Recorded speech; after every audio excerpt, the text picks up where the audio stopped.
Childhood Learning Center is a classroom within a classroom. It is the official only real playground we have on the university. Now, why would the university have an Early Childhood Learning Center? Why do you think we would have it here on campus? You have it here. It's a classroom within a classroom. It's for you to be able to learn appropriate ways of working with young children from all kinds of things. And so first of all, welcome. And that's kind of what it looks like. It is a fun place filled with laughter, all kinds of fun questions, and lots of chatter. And that's what we're going to talk a little bit about today, which is the pre-operational child, which is the basically 3, 4, and 5-year-old. Now, the Early Childhood Learning Center is, I said, a classroom within a classroom. How can that be, a classroom within a classroom? We have observation rooms, and so the children will see mirrors, and they don't realize that the very thing is that you are behind the mirrors doing observations, learning about all kinds of things. I remember when I was a student, and I was a long time ago, and I was at this very center, and I was learning about the different levels of play. And I was thinking, okay, how hard can this be? Play? And then I'm reading it, and it sounded actually pretty complicated. I thought, I am never going to get this. It sounds like it's exactly the same thing. I was sitting behind those windows and went, oh my goodness, that's parallel play. That's isolation play. It all makes sense. And so that's what it is. This is like a lab for a chemistry lab, but this is a human development lab. And welcome, because we have lots of laughter, lots of questions, and lots of fun at the Early Childhood Learning Center.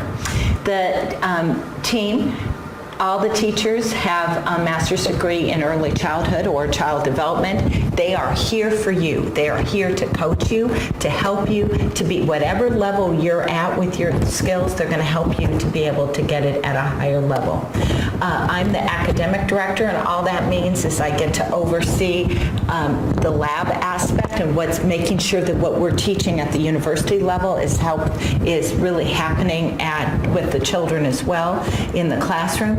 Emma Ossing is our site director. She's also our 4-year-old teacher, 5-year-old teacher, and Kaylee Grace is our all-day teacher and our 3-year-old teacher, and Denise Sanders is our transition teacher, and she's there during nap and outside time to help the children. But the person you want to know is Vonda Rodehaver. She's going to help you to make sure that you feel comfortable, you know what hours you're assigned, she's going to help you with your TB results and making sure that we have everything so that you can work at the Early Childhood Learning Center for your field hours.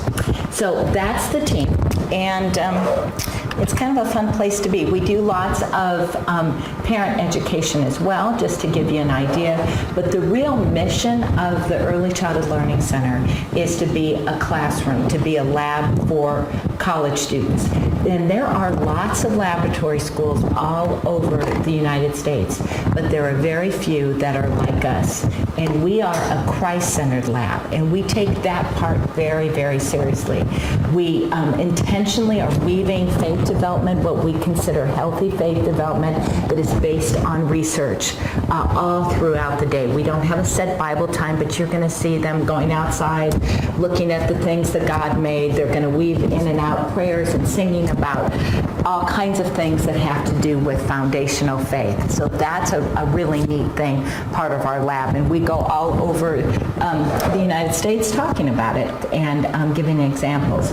And so that's a really neat thing about our center. Another basic philosophy of the center is that we base it on essentially these two theorists, and you this semester you will be hearing a lot about these two particular theorists, and the first one is Piaget and the next one is Vygotsky. Piaget teaches us that children have to construct their own knowledge. So you have this pre-operational child that is this 2 to 7-year-old, and what do they act like? What do they look like? Well, what they look like is as cute as can be, but what they're thinking is really what's important, and that's what Piaget does. And that's how I remember him, is if you can think of a child and see the child's head, Piaget kind of opens it up to tell us how how they're processing. So how are they thinking? And if we understand how they're thinking, then we're able to meet them at the developmental level they're at. Not making our expectations too high or too low, but meeting them where they are. So one of the things that Piaget tells us about this pre-operational child is that they're very egocentric. They live in the here and the now. They have to construct their own knowledge on their own experience. So what do they have? They have 3 years of experience or 4 years of experience.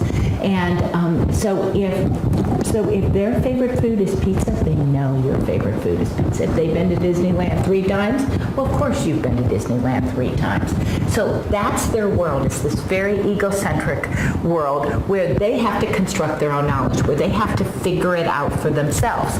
So the center is based on centers where we're going to have them do that, construct their own knowledge, figure things out for themselves. And we're also going to incorporate Vygotsky. Vygotsky is all about what's called scaffolding, helping a child get to a higher level in social situations. And so you're going to hear as we have these centers, which I'll talk to you about, where we have purposefully tried to make children question and try to figure things out. Then the teachers are going to ask questions. So why did that happen? What do you think's going on there? What if you did this? And you're all of a sudden, so you're taking a child from where the child is and you're going to scaffold them. And you want them over here, and so you're going to help become that bridge with your questions. We're showing them things. And so combined, it's a pretty fun, exciting place where you never know what's going to happen. So let's kind of talk about what this Vygotsky, this Vygotsky Piaget thing looks like. I'm going to talk to you about the centers. This is one of the things that's really research-based too. And the center, we are constantly doing this, is one of the things is children don't always, you'll find, do exactly what you expect them to do when you want them to. They get upset.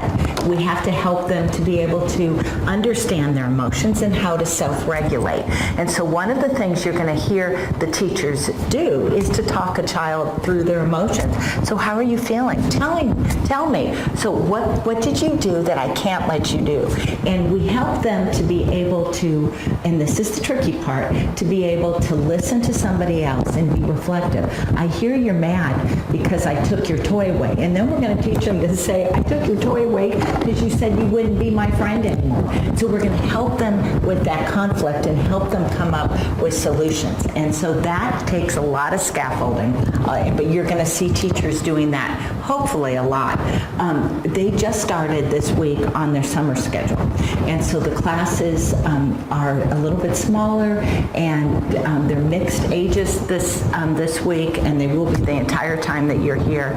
So, and part of that is to help the older ones to help teach the younger ones with all of this as well. So part of this whole idea of centers is that it's very intentional. We are intentionally setting up the environment to make them ask questions, to help them learn from the environment. And so we're taking the Vygotsky and Piaget and making it very intentional. So it's very hands-on, and we're helping them to be able to make sense of their world. One of the things that Piaget tells us is that that a child can learn almost anything if you make it into a game. Not a competitive game, but just a fun game, and you can teach them almost anything. One of, I think, my very favorite parts of this whole philosophy, and where you really get to see what Piaget's talking about, having a child construct their own knowledge, is through centers. We have dramatic play centers that are changing, and we really listen intentionally to the children. And if they're excited about one thing, then it could be a veterinarian's office. Right now, the children are all into dinosaurs, so we'll see what kind of dramatic play centers come from the dinosaurs. But this is a really great place where you get to see children really process and think out. One of the things that Piaget and Vygotsky both believe is that children in dramatic play centers, when they're acting things out, they are at their highest cognitive level. And so when they're doing that, they're figuring things out. Let me give you an example. One year, I think it was probably about 3 years ago, it was Christmas time, and at Christmas time were all about happy birthday, baby Jesus. So the dramatic play centers were all based on the Jesus story at the birth of Christ. And I walked into the center, and it was one of these days up here that I was just, okay, I've had it, I'm tired, I need to see some children. And I walked down there, and within just a few minutes, one of the little boys, who was 4 years old at the time, looked at me and said, "Mrs. Rogers, what do you think it was like to be Mother Mary?" And I said, "Well, I don't know. Why don't you find out and tell me?" So, and that was a very Piagetian way of thinking, and he knew exactly what I wanted him to do. So he went, he put the Mother Mary costume on, he put a ball in his stomach, and he looked at me and he said, "I have the King of the world in my tummy. I'm pretty proud." And he took it off, the teacher's crying, I'm crying, but that was it. He constructed his own knowledge. He figured out the way, figured out his own question. And that's what children do. They have to act it out. They're making sense of the world. Now, sometimes we learn all kinds of things in dramatic play centers, and sometimes not so much. One of my favorite times is when, for the human development class, when the observations are due. You will have some observations that you get to do. And one year, when they were due, the observation room was filled. It was the night before they were due. And I was teaching in the 3-year-old classroom. And there was this little girl by the name of Brittany and this little boy by the name of Kyle, and it was, at that point, it was a housekeeping corner.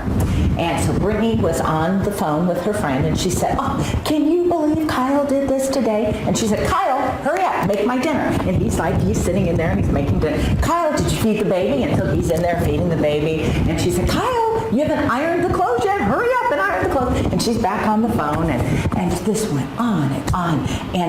And sure enough, of course, the observation room, which was right behind where this whole thing was taking place, was filled with college students. So one of the college students came out, because she couldn't stand it anymore, and said, "When her mother comes, would you let her know? I want to know who she is. I just want to make sure I know who her mother is."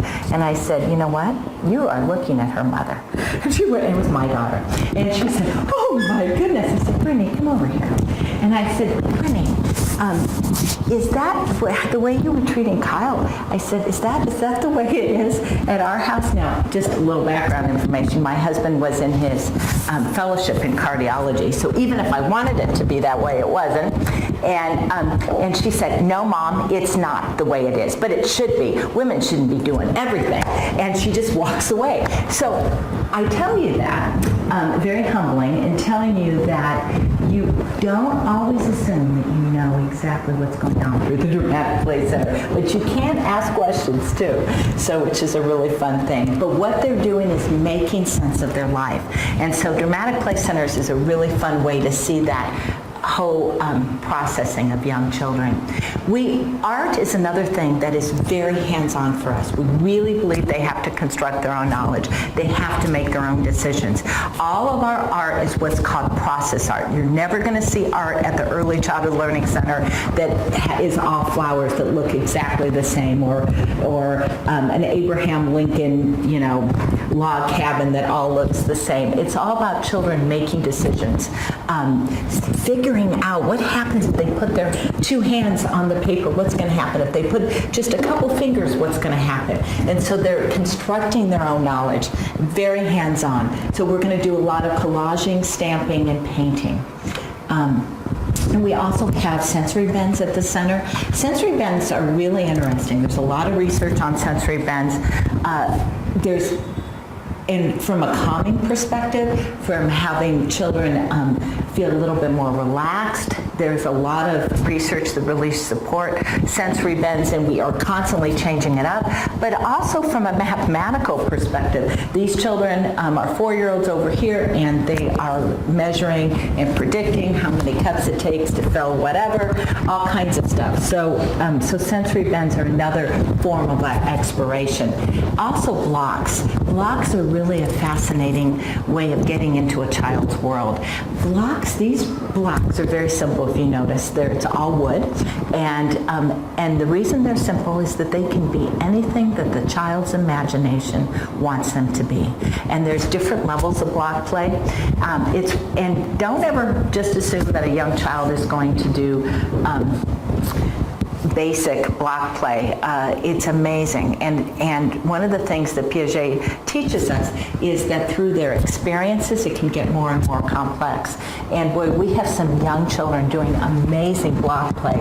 And they're labeling it, they're doing dramatic play through it. The other day, one was a hospital, and there was a car crash, and they took people to the hospital, and then they decided that they needed a school so that they could go pick up the children from, and it just kept on being built. It was really amazing, but it gets into a child's world, and there's lots and lots of possibilities with block play. So, as I've shared with you, that we are a Christ-centered lab center, and one of the things that we're really into is to help make print come to life. If you think of this young child, print is just these squiggly little things that doesn't make sense. So even when you're sitting with a child, we want you to, this book is considered a lap book. So the book goes on your lap, the child goes on your lap, and as you're reading, just point your finger left to right. Help that child. This over and over again, oh my goodness, that's this. This is they see it and they start to, it becomes what's called sight words. And the research talks about that if we're able to help a child to be able to develop sight words, those are words that they don't have to stop and sound out and try to make sense of. They just know that that's what it is. And so we try very hard to make print come to life in context. So this is one of those stories, and this is what's called a pattern language book. It's a predictable language book. You probably have heard brown bear, what do you see? Good night, moon. These are all predictable language that help children make sense of their life. So when we read these books over and over again and we point our fingers, they start to have some sight words that start to happen. They help expand their vocabulary. This book was done with the 4-year-olds, and this is the stable. And it was done over and over again, and they started to do it. And then they started to bring, so their project, we're called a project-oriented school, so we see what the children are interested. So their project started to be all about the different stables and different creches that families had. And so the children started bringing them in. They started bringing in books that had the baby Jesus story. They were really into it. They started doing it over and over and over again. And they were reading that big book that they made with predictable pattern language. Then they decided that they wanted to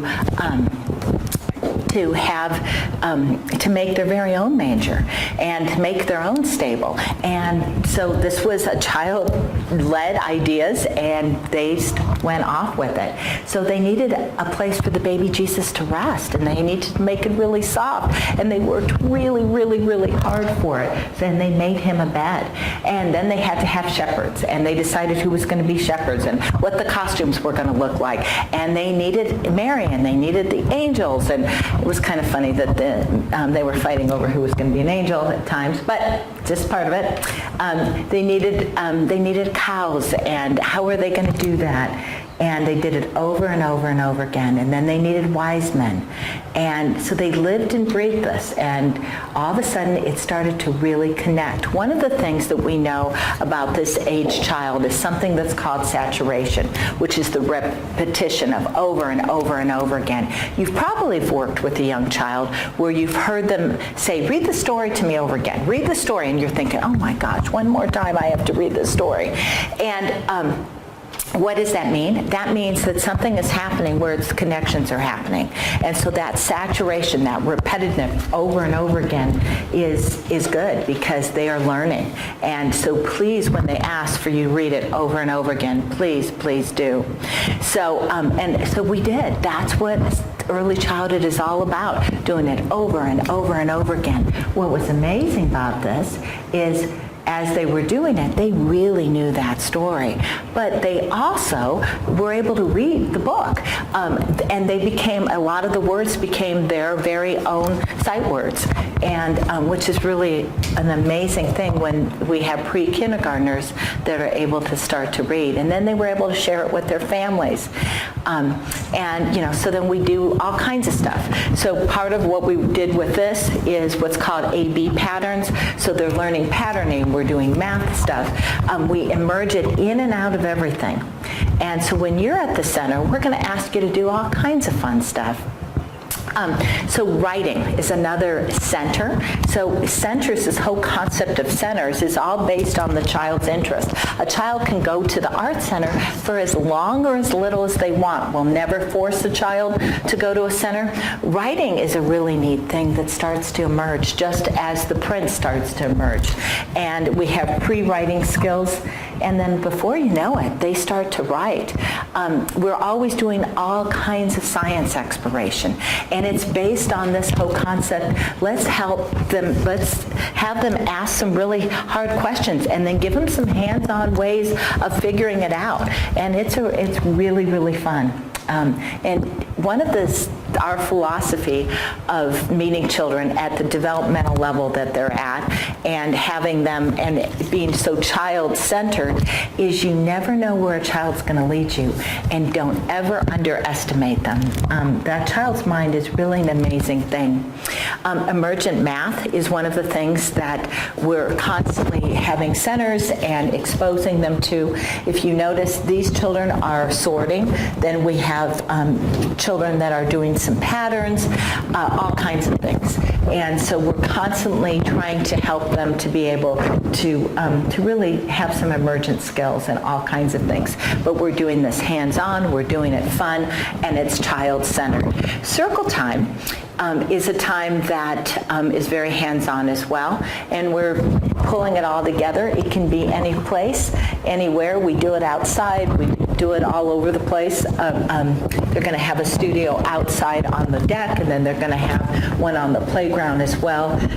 So you'll get lots of attention, which will be fun too, and the children will be really excited you're coming. If you come during a circle time,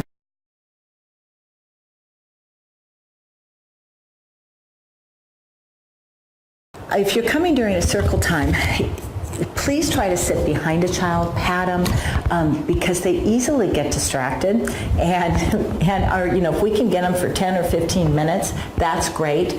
But at the same point, if you start talking to them or saying you need to sit down, then they're, instead of paying attention to the teacher, they're going to be paying attention to you. So we're all about trying to figure out where the children are interested and excited about. And it's like, you know, I have a daughter that does not like history very much, and I have a son that absolutely loves it. He thought that history at this university was the coolest thing, and our daughter not so much. And what's interesting about that is children are like that, just exactly like that. If they find something they're excited about, then they will learn all kinds of things. So we don't have set curriculum. We have curriculum that is based on the children's interests. And right now, it's going to dinosaurs for the summer, because that you will find as soon as you visit us, that's what we're all about right now. And it'll be amazing to see what projects emerge from their interest of dinosaurs. But with our what's called project-oriented approach, which I showed you one project, which was This is the Stable, we have emergent curriculum through that. You saw the emergent reading and writing that was through that. We made it very print-rich. Constantly what teachers are doing, how do we assess children's development? We are documenting. Each child has a portfolio that shows pictures of what they're learning. We're also doing annotated bibliography, all kinds of stuff, being able to write what they're doing, what they've learned. So we're documenting it as well. And that's all part of this project approach. So one of the transition times for young children is tough, period. And so what is a transition time? It means when they're doing one activity and now they're changing it, whether it's coming in, whether it's leaving the center, whether it's even being outside on the playground and having to come in. Those sometimes are really difficult for children. So what are some really good techniques for working with a child that is going to transition? If you notice, Connie is right at her level. She's looking at her. She's not talking down. She's right there. And that's how we are at the Early Childhood Learning Center. And we need to cue her. You know what? In a couple minutes, we're going to go inside. And, they may not want to go inside. So, okay. So the question isn't that we're going inside, but there is some questions. And we're going to give the child a little bit of control and say, okay, do you want to hold this hand or do you want to hold this hand? Should we walk sideways into the center or do you want to walk backwards? And those kinds of things. That little language that you can use that's called redirecting, it's amazing how it works. And so you also see sign-ins the parents have to do, those kinds of things, really important that you will see going on in the centers. If you're ever curious of what is going on at each door, the teachers have lesson plans and letters for the parents to know what's going on. And you can see what the objectives of the lessons and all those kinds of things. I talked to you a little bit about portfolios. The parents just had conferences with the children, which is really a neat thing. So, and I think that is what I'm going to talk to you about now. What I'd like to tell you about is the times at the ECLC and what you can do. At 7:30 in the morning, so we are open 5 days a week, and we open as early as 7:30, and we go as late as 5 o'clock. But there's a little bit of time in there that we don't want you to come, and that is the time where the children is sleeping. When they are sleeping, we do not want you there, and that's basically from 12:30 to 2:30. So they start to get ready for nap about 12:30. So what I want you to think of, so when you're looking at your times, I want you to come up with 2 hours, 2.5 hours, I think, right? Yeah, 2.5 hours now that you can do. If you want to do 1 day a week, that is okay. If you'd rather do 1.5 and one another day, that's okay too. Either one will work. And Monday through Friday, you can, the enrichment time is really from that 8:30 in the morning time to 11:30. So where you're going to see a lot of centers. Also in the afternoons from 2:30 to 4, there is also centers, and you'll be able to see a lot of also enrichment, but not quite as much as that basic 8:30 to 11:30. And let me, as you're figuring that out, I want to get you into the mind of what Piaget calls the pre-operational child. So let me tell you a little bit more, and I know Dr. Urbanis is going to get all into the pre-operational child, but you need to understand what you're going to see before you get there. So this is a children's book that's called The King Who Reigned. Now, this is the mind of a pre-operational child. So what is a pre-operational child? That is this 2 to 7-year-old that is constantly asking questions. Why are they constantly asking questions? Because they're trying to make sense of the world. The world doesn't make sense, and especially when you're a pre-operational child, because a pre-operational child is very concrete. So you will be seeing a video about a workshop 1 in a little bit, if you haven't yet. And what that is going to help you to kind of understand this pre-operational child. They are very concrete. So when you're at the center or you're working with 3, 4, 5, 6, 7-year-olds, I want you to picture literally what you are saying and see if you can draw a picture in your head. Because children take what you say absolutely literally. They don't understand metaphors, and when you use metaphors, they get really confused. And so think about this poor child trying to make sense of their world when people talk like this. Daddy said there was a king who reigned for 40 years. Daddy says there are forks in the road. Doesn't make any sense, does it? Daddy says he has a mole on his nose. Mommy says lambs gamble on the lawn. Sometimes Mommy says she has a frog in her throat. Other times she says she's a little hoarse and she needs throat spray. And when I give it to her, she says I'm a little deer. My big sister's getting married, and I said I would hold up her phone. Daddy says next time he paints the house, he's going to give it 2 coats. Daddy says there's a head on his beer. Daddy says all we get in the mail are great big bills. Mommy says not to bother her when she's playing bridge. Daddy says our family has a coat of arms. Daddy says we should live in the present.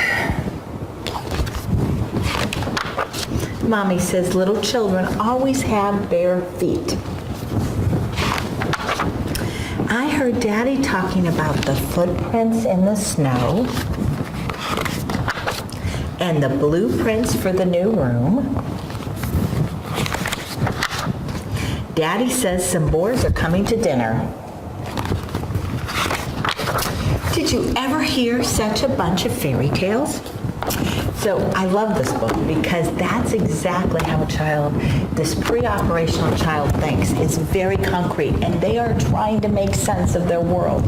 And one of the things that we know is that's forming, and probably the most important thing is forming, is their stable self-esteem. So if you think of a young child, they live in this what's called dynamic self-esteem. It's like a bouncing ball. It just bounces on things that people are saying, things that people are doing, whether they're spending time and explaining things, how they act, all kinds of things, but they're picking up on that.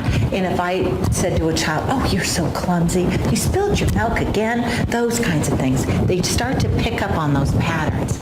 And so then eventually, by the time a child is 7 or 8, it becomes what we call stable self-esteem. And that stable self-esteem is how a child thinks about themselves. And it's really kind of like an onion. If they have a low self-image, we can build up and we can take away some of that negative, but it's really, really hard. And so it's really important that the messages that we give them are true and honest, and and that we don't use accusative statements, but that we're really fair and honest with them. And sometimes, to be very truthful, you don't need a whole bunch of answers. Like, for example, with this dynamic self-esteem, a 4-year-old child will act like the world is over if they're not invited to a birthday party. They'll start crying and getting upset and really upset. Now, why is that? That's because they don't have the stable self-esteem, but they have this dynamic self-esteem, and it lives in the here and now, and it is the end of the world. What is the very best thing to do for that child? It's to get at their eye level, sit there and say, you know what, I can see you're really sad. Can I hold you? That's it. That's our time and of attention, and stop everything is one of the most important things we can really do for a young child. So when you are at the Early Childhood Learning Center or working with children, don't think you always have to have all the answers. Watch these experts, and you'll notice that sometimes they have to think it over too. See how creative these teachers are in redirecting. I mean, we have 2 wizards. I mean, they are really amazing. And you're going to see our students that are student aides, and they are amazing, and their child development, but you listen to them and watch them. And if you have questions, ask, because that's why we're here, is to help you.